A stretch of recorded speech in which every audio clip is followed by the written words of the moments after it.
Hi friends, welcome to Rocky fitness zone. So ఈరోజు matter ఏంటంటే ముందుగా జిమ్కి అయితే వచ్చినాం అనమాట. సో వచ్చి వార్మప్ చేసుకోవాలి, ఎందుకంటే మన బాడీ అయితే స్టిఫ్ అయి ఉంటుంది కాబట్టి. సో మన బాడీని ఎంత ఫ్రీగా ఉంటే అంత మంచిగా వర్కౌట్ చేయొచ్చు అనమాట.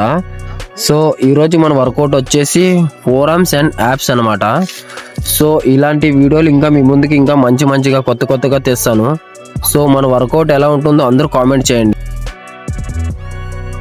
మన ఛానల్ ఎవరైనా కొత్తగా చూసింటే లైక్ చేసి సబ్స్క్రైబ్ చేయండి, అలానే బెల్ ఐకాన్ ప్రెస్ చేయండి. సో ఇవాళకైతే వర్కౌట్ ఇంతే అనమాట. మళ్ళీ నెక్స్ట్ వీడియోలో కలుద్దాం ఫ్రెండ్స్. Okay, bye.